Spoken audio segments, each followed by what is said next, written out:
భారతదేశంలో ఉమ్మడి ఆంధ్రప్రదేశ్ ఉన్నప్పుడు హైదరాబాద్ క్యాపిటల్ సిటీగా మారినది. ఈ రోజు తెలంగాణకి హైదరాబాద్ క్యాపిటల్ సిటీ ఈ రోజు వరల్డ్ వైడ్ గా ఎంటర్టైన్మెంట్ అనేది ఏదైతే ఉందో సినిమా ఇండస్ట్రీ ఇక్కడ బాగా పాతుకుపోయింది. వాళ్ళ దగ్గర ఈ రోజు కోట్ల రూపాయలు పెట్టి ప్రొడ్యూసింగ్ చేసే సినిమా వాళ్ళకి గవర్నమెంట్ ఏమి ఇస్తుందంట, వాళ్ళు తిరిగి గవర్నమెంట్ కి ఇవ్వాలి. ఇంకా ఏదైనా ఉంటే pay back to the society. ఎందుకంటే అన్న 1000 కోట్ల రూపాయలు మీకున్నది ఎంతమంది పిల్లలు, 3-4 ఉంటారు. ఎన్ని తరాలు కూర్చొని తిని బతుకుతారు వాళ్ళు? కొంచెం పంచండి వాళ్ళకి కూడా 25%. మీకు కూడా హెల్త్ బాగుంటుంది, వెయిట్ తగ్గుతారు. Pay back to the society అది చేయండి. అదే కదా ఇప్పుడు సీఎం అడిగింది. ఏం అడిగారు ఆయన? ఇప్పుడు వాట్ ఎవర్ ఇట్ మేబీ అది గవర్నమెంట్ తరఫు నుంచి ఆయన మీరు కొన్ని ప్రజలకి మీ ద్వారా రిప్రజెంటేషన్ ఇస్తారు. ఒక్క నిమిషం రిప్రజెంటేషన్. ఇప్పుడు సినిమా పరంగా టికెట్లు దాదాపు 1000 కోట్లు సినిమాల పరంగా వచ్చిన దాంట్లో షేర్. క్లోజింగ్ స్టేట్మెంట్ సీఎం చేతికి ఇవ్వాలా సార్? ఇది డిస్కషన్ కాదు, క్లోజింగ్ స్టేట్మెంట్. దయచేసి వెయిట్ చేయండి. 2 minutes ఒక సెకండ్ వెయిట్ చేయండి. క్లోజింగ్ స్టేట్మెంట్ తర్వాత మీరే మాట్లాడండి. సో ఇక్కడ ఆయన రిప్రజెంటేషన్ ఏమని అడిగారంటే ప్రజలకి మీ ద్వారా చేరవేస్తే అది తొందరగా వెళ్తుంది, దానివల్ల ప్రజలు బెనిఫిట్ పొందుతారు, పబ్లిక్ ఇంట్రెస్ట్ జరుగుతుంది అనే దాంట్లో ఆయన కొన్ని అడిగిండొచ్చు. ఒక నిమిషం, దానికి వాళ్ళు సుముఖంగా ఉంటారా, చేస్తారా, చెయ్యరా లేదా అనేది డిఫరెంట్ స్టోరీ. ఒక్క నిమిషం సార్ 1 minute ఆగండి.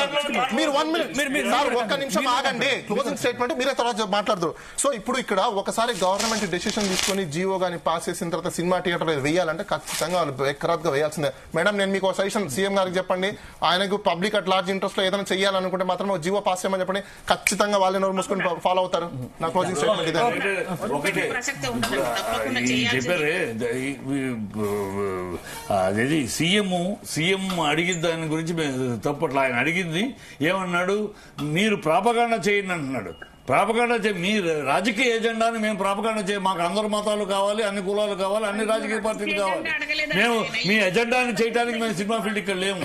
మీరు డోంట్ సే దట్. మీకు కావాల్సింది మీ ఎజెండా చేసుకుంటారు, పేపర్ అడ్వర్టైజ్మెంట్లు వేసుకుంటారు, పబ్లిసిటీ చేసుకుంటారు, రోజు డైలీ పేపర్ ఫుల్ పేజీలు ఇచ్చుకుంటున్నారు. మీరు చేసుకోండి. దానికి మమ్మల్ని ఎందుకు? మమ్మల్ని మీ ఎజెండాని రేపు ఇవాళ మీరు ఉంటారు, రేపు ఉంటారు. మీరు పర్మనెంట్ కాదు. ఇండస్ట్రీ ఇక్కడ పర్మనెంట్. మీరు 5 సంవత్సరాలు మీరు ఉంటారు, మరి పోతారు. తర్వాత మీరు వేరే ప్రభుత్వం రావచ్చు. ఎవరు ప్రభుత్వం మేము శాశ్వతం, ఇండస్ట్రీ ఇక్కడ శాశ్వతం. ఒక విషయం, తెలంగాణ ఇండస్ట్రీ ఆంధ్ర ఇండస్ట్రీ లేదు. ఇవాళ అనవసరంగా తెలంగాణని విభజించి మాట్లాడుతున్నారు కోమటిరెడ్డి కానీ కొంతమంది పుష్పలు వీళ్ళు కానీ. ఇందాక ఒక స్టేట్మెంట్ ఇచ్చాడు, తెలంగాణ వెళ్ళిపోండి అని. వెళ్ళిపోండి అంటే చెప్పేయండి. మీ chief minister చెప్పేయమనండి.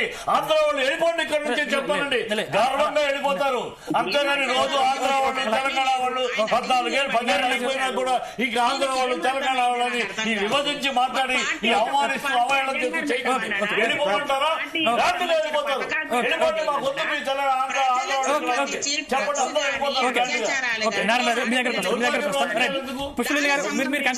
Message level document ని పెట్టమన్నాడు.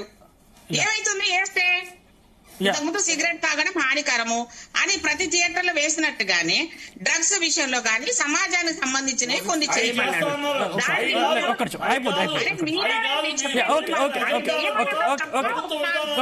మీరు ఫైనల్ గా పుష్పలీల గారు మీరు ఫైనల్ గా కంక్లూడ్ ఇవ్వండి. బాబు గారు నాకు అర్థం కాదు. జనమనగణ పాడాలని ఇంతకు ముందు ఉంటే మధ్యలో తీసేశారు. అది చెడ్డదా? నీకు అర్థం కావట్లేదు.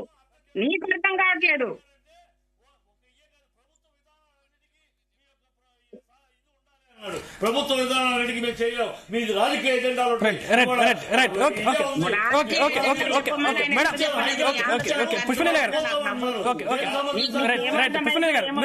చివరిగా కంక్లూడ్ ఇవ్వండి. 1 నిమిషం కంక్లూడ్ ఇవ్వండి. 1 నిమిషం కంక్లూడ్ ఇవ్వండి. వెళ్ళిపోమని అనలేదు. దయచేసి చిట్టిబాబు గారు మీరు రాంగ్ గా మాట్లాడుతున్నారు. మీరే మాట్లాడేదానికి మీరే బాధ్యత తీసుకోవాలి. రూల్ లేదు. 3 నెలల క్రితమే కూల్చారు. ఇవాళ రూల్స్ అన్ని పర్మిషన్ ఉంటే రేవంత్ రెడ్డి గారు అడిగింది అది కాదు. సినిమా వాళ్ళ నుంచి ఆయన సహకారం అడిగింది. సినిమా సబ్జెక్ట్ గురించి మాట్లాడమంటే